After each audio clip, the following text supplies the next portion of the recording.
মুহাম্মদ সাল্লাল্লাহু আলাইহি ওয়াসাল্লাম বলছে দাড়ি রাখো, এরা কাটে। বলছে টাকনুর উপরে প্যান্ট পরো, এরা নিচে পরে। এখন নায়কেরা দাড়ি রাখে, এরা দাড়ি রাখে। আল্লাহ তাআলা বলছে হালাল খাও, এরা সবসময় হারামের প্রতি ঝুঁকে থাকে।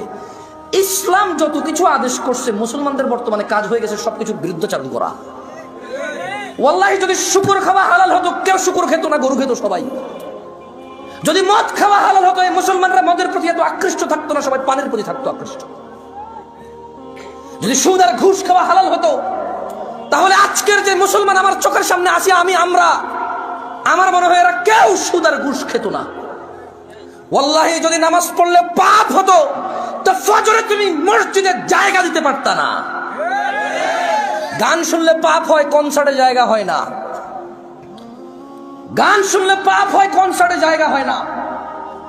সিনেমা দেখলে পাপ হয়, ইন্টারনেটে মিলিয়ন বিলিয়ন্স ভিউ হয় ওইটার।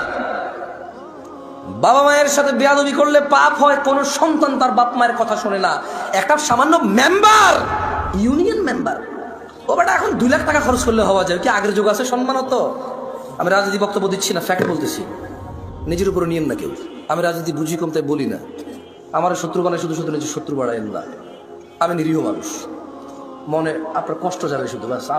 আমারও ইনশাল্লাহ কিছু করতে পারবেন না, আমিও পারবো না। আপনার যা করবে, যদি কিছু হয় ওটা আল্লাহ তাকদিরে আছে, আমার হবে, আপনার হলে ওটা আল্লাহ তাকদিরে আছে, তাই হবে, ব্যাস, দ্যাটস ইট। আমি ভয় পাই না তা না, এই জন্য আরো অনেক কন্ট্রোল করে বলতেছি। তো এই জন্য দেখবেন বাবা মায়ের অবহেলা। ওর যদি খালি ইউনিয়ন চেয়ারম্যানে বলে ওকে বলিস তো একটু দেখা করতে, ও লুঙ্গি কোনটা পড়বে এই টেনশনে পড়ে যাবে, যাইতে হবে রে। ওর বাপ মা ওকে ডেকে পাঠাইলো, বলে যে আসতেছি, বলে দিস পরে আসতেছি। আমার একটা জিনিস বিবেচনা করে দেখলাম, যত কিছু আল্লাহ তাআলা হ্যাঁ করতে বলেছে তত কিছু আমরা অনীহা করি। উনি বলেছে বিয়ে করো, 2টা 3টা 4টা পছন্দ মতো তৌফিক অনুযায়ী। আমরা প্রেম করি 2টা 3টা 4টা সিম দিয়ে। আপনি দেখেন, উনি বলছে বিয়ে করো 2টা 3টা 4টা, আমরা করি প্রেম 2টা 3টা 4টা। উনি বলেছে, মুহাম্মদ সাল্লাল্লাহু আলাইহি ওয়াসাল্লাম বলেছে তোমরা বেশি বেশি বাচ্চা কাচ্চা নাও, তাহলে আমার উম্মত ভারী হবে, কিয়ামত আমি বিশাল এক জনসমুদ্র নিয়ে ইনশাআল্লাহ জান্নাতে প্রবেশ করব। আমরা বলি একটা যথেষ্ট। কয়টা যথেষ্ট? একটা যথেষ্ট। উনি বলেছে বিয়ে করো রিজিক বাড়বে, আমরা বলি আগে চাকরি বাকরি এস্টাবলিশ হয় তারপরে বিয়ে। এভরিথিং উল্টা। উনি বলেছে মেয়েরা মোহর পাবে, আমরা নেই যৌতুক। তুমি দেখছো?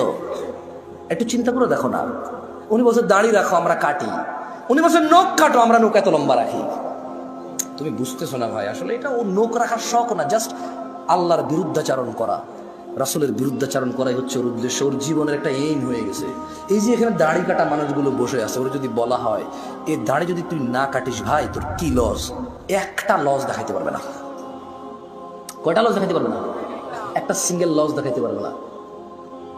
ওর যদি সাইন্টিফিকলি ডাক্তার, আমি তো ডাক্তার না, তবে এখন সাইন্টিফিকলি ডাক্তাররা যে দাড়ি কাটার কতগুলা ক্ষতি, আমি একটা আর্টিকেল পড়তেছিলাম, 17টা ক্ষতি আছে দাড়ি কাটা। কয়টা ক্ষতি? এর মধ্যে হরমোন কমে যায়। কি কমে যায়? মানে বাচ্চা কাচ্চা হওয়ার চান্সেস কমে যাবে, কারণ দাড়ি থেকে নাকি, দাড়ি যেটা থেকে ওঠে, মানে দাড়ির যে গোড়াটা দেখছেন সাদা সাদা থাকে না, ওটা নাকি মানুষের হরমোন গ্রোথ ভালো রাখে, মানুষের স্কিন ডিজিজে অনেক হেল্প করে দাঁড়িয়ে। সুবহানাল্লাহ। আমরা তো এত কিছু মনে করে রাখি না, সুন্নাহ হিসেবে রাখি। আলহামদুলিল্লাহ। কি হিসেবে রাখি? হরমোন আর স্কিনের জন্য রাখি না, জান্নাতের জন্য রাখি। আল্লাহ কবুল করুন, আমিন। যে যারা নিয়ত অনুযায়ী পাবে। ইহুদি নাসারারা এখন দাড়ি রাখে কেন? হরমোন গ্রোথ ভালো রাখার জন্য, স্কিন প্রোটেক্ট করার জন্য। আমরা রাখি জান্নাতে যাওয়ার জন্য। তো আমরা জিনিস চিন্তা করলাম যে মসজিদে মানুষ নাই, কনসার্টে কেন মানুষ? কারণ মসজিদে আসতে বলা হয়েছে এই জন্য আসে না, কনসার্টে যেতে নিশ্চিত করছে এই জন্য যায়, নাথিং এলস। আচ্ছা, শীতকালে সব মানুষ জ্যাকেট, কুর্তা, পাঞ্জাবি, জুব্বা, তারপর হচ্ছে চাদর, তোয়ালা, কানটুপি, নাকটুপি, মাস্ক, হাত মোজা, পা মোজা সব কিছু দেয়। কারো কাছে অত্যাচার মনে হয় না এটা। কিন্তু যখনই পর্দা করার জন্য শুধু বোরখা পড়তে বলা হয়, সবার কাছে অত্যাচার মনে হয়। শীতকালে মহিলারা সৌন্দর্য দেখাবে না কেন? ওয়াই? তখন কি ওদের স্বামীর সাথে থাকা লাগে না? তখন কি ওদের বয়ফ্রেন্ডরা ছুটি নিয়ে নেয়? তখন কি ওদের বিবাহের জন্য আসা বন্ধ হয়ে যাবে? তো তাহলে শীতকালে কেন গা ঢাকে? কারণ ঠান্ডা লাগে তাই ঢাকে। গরমকালে কেন ঢাকে না? ঠান্ডা লাগে না তাই ঢাকে না। আল্লাহ বলেছে ঢাকতে, তাই ঢাকে না। মুসলিম সমাজের বাবা মায়ের, ছেলে সন্তানের, আমার আপনার সবার একটা এইম হয়ে গেছে, যেটা আল্লাহর নবী বলছে ওটার উল্টাটা করো। ওটার কি করো? উল্টাটা করো। আল্লাহ আমাদেরকে বুঝার তৌফিক দান করুন।